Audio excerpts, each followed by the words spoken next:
Allez, nous sommes de retour. On va parler de la peine de mort à travers le monde avec un chiffre record. Le nombre d'exécutions judiciaires n'avait plus été aussi haut depuis 5 ans. On en parle avec notre invité Philippe Hensmans. Bonjour. Bonjour. On rappelle que vous êtes le directeur de la section belge francophone d'Amnesty International. Amnesty qui publie justement, Muriel, son rapport annuel sur la peine de mort. Oui, voilà. Et alors, on peut donner quelques chiffres. 883 personnes ont été exécutées dans 20 pays différents en 2022. Et donc, on parle d'un chiffre record. Philippe Hensmans, c'est une hausse de 53% par rapport à l'année précédente, 2021. C'est une hausse de 53% par rapport aux chiffres que nous pouvons garantir. Parce qu'en réalité, le nombre d'exécutions est beaucoup plus important dans le monde.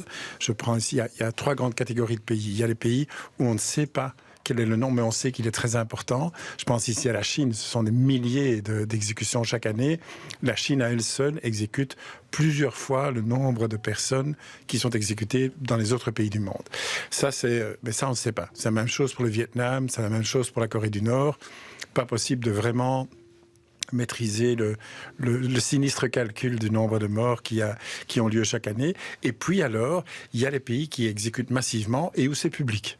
Là, je pense aux 3 principaux, l'Arabie Saoudite, l'Iran, l'Égypte, qui à eux seuls, à 3, exécutent 90% des personnes qui sont tuées chaque année par l'État. Et dans ces pays que vous venez de citer, la hausse est importante dans chacun de ces pays. La hausse est très importante, 53% en effet, et avec des pays comme l'Iran, par exemple, qui est passé de 314 exécutions en 2021 à 576 l'année passée. Donc, alors comment vous expliquez ça en Iran? C'est dû à la situation dans le pays avec les soulèvements populaires? Il y a plusieurs raisons qui l'expliquent. Bien sûr, les soulèvements populaires. D'ailleurs, il y a 13 femmes qui ont été exécutées parmi ces 883 personnes qui ont été tuées par l'État.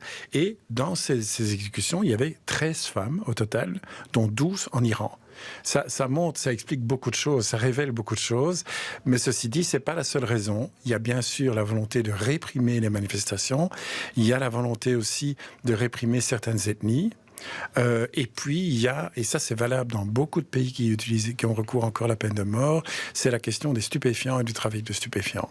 Ça c'est une des raisons qui explique l'usage, le recours excessif, évidemment, dans tous les cas c'est excessif, à la peine de mort. Oui, donc vous parlez d'affaires de stupéfiants, donc là on se rend compte que dans ce type d'affaires, le nombre de peines de mort a doublé, et donc quand on parle d'affaires de stupéfiants, il peut y avoir des homicides, mais ça peut aussi être simplement avoir de la drogue sur soi, de la consommation. Ça peut être simplement de la consommation, peu importe, et l'exemple le plus criant sans doute ces dernières années, c'était les Philippines, où M. Duterte, qui était un vrai dictateur, j'utilise rarement ce terme-là, mais vraiment c'était un champion en la matière, autorisait les forces armées et la police à abattre n'importe qui, n'importe quand, pourvu qu'il y ait un peu de drogue en jeu. Et donc dans le rapport qu'Amnesty publie, vous parlez de frénésie tueuse, on va dire. Et donc comment expliquer, donc vous dites que ça se fait en dépit du droit international. Et donc il stipule quoi en fait ce droit international par rapport aux peines de mort? Le droit international n'interdit pas. Pas encore, en tout cas malheureusement, la peine de mort, même s'il y a 125 pays qui ont demandé un moratoire en ce qui concerne la peine de mort. Mais le droit international dit que la peine de mort ne peut être utilisée que dans des crimes très graves, comme des homicides volontaires.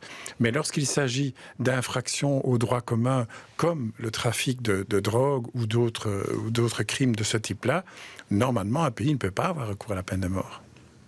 Et où se situent les États-Unis par rapport à tout ça? Ça reste un des pays qui donne le mauvais exemple, certainement. Alors, c'est pas celui qui exécute le plus.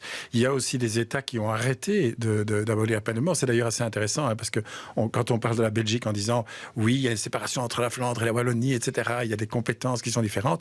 Aux États-Unis, un État peut décider de pratiquer la peine de mort ou pas. Donc, c'est quand même une différence énorme.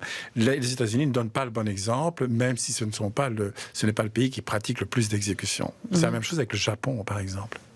Alors donc vous avez quand même cité, on a cité un nombre de pays quand même assez réduit qui additionne, on va dire, toutes ces exécutions.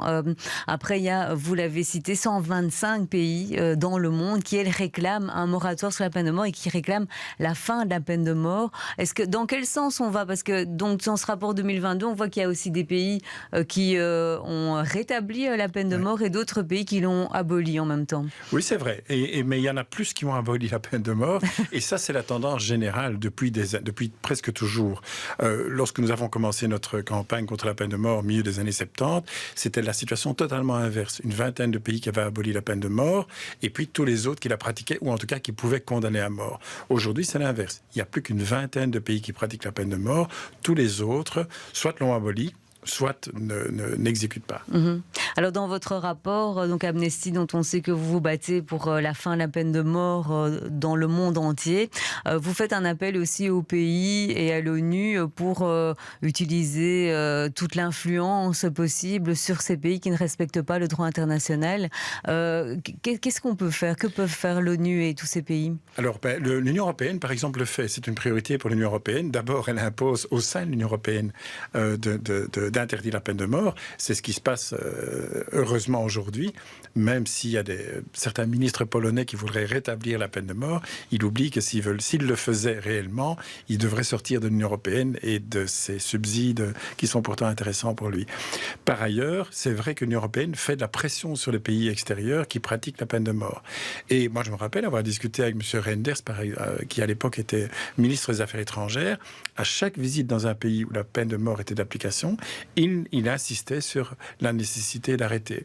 Et donc on voit que, bien sûr, ça n'est pas une garantie que ça va être arrêté le lendemain, mais il y a une pression importante qui est réalisée et on le voit dans l'évolution de l'abolition de la peine de mort dans le monde. C'est clair qu'à part des pays comme l'Arabie Saoudite, l'Iran ou l'Égypte, eh bien, ça commence à fonctionner et d'année en année, le nombre diminue. Et entre tous ces pays qui pratiquent encore la peine de mort aujourd'hui, est-ce que vous voyez un lien dans le maintien de cette pratique? Parce que on imagine bien qu'aux États-Unis, c'est plutôt par rapport à des valeurs conservatrices. Dans d'autres pays, ça peut être un rapport à la religion ou au culte. Est-ce que tout de même, il y a un lien entre les pays qui pratiquent encore la peine de mort?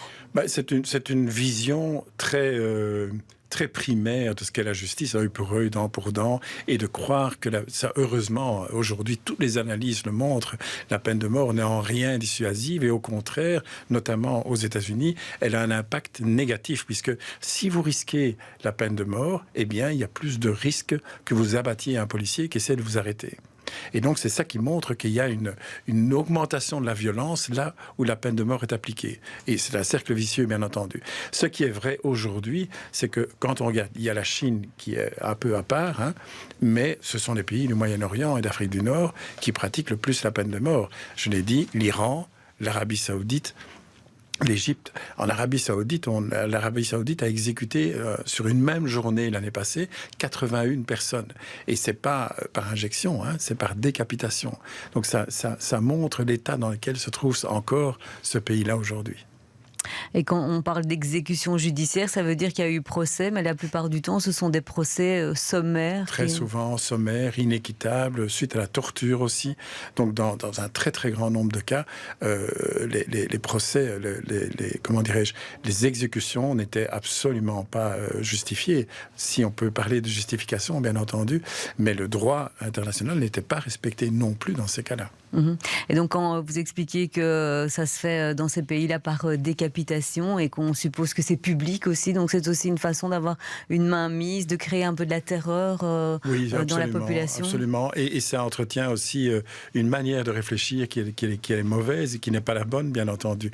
Croire que l'on peut mettre un terme à la violence en exécutant des personnes, en les pendant à une grue au coin de la rue, parce que c'est ça que fait l'Iran, par exemple, ou dans un stade de foot, eh bien, ça ne fait qu'augmenter le sentiment que la violence est une réponse aux problèmes que l'on rencontre. Et malheureusement, ça ne l'est pas. Eh bien, merci Philippe Hensmans d'avoir été notre invité ce midi. Je rappelle que vous êtes directeur de la section belge francophone d'Amnesty International et que le rapport peut être consulté sur le site d'Amnesty. Merci d'avoir été notre invité.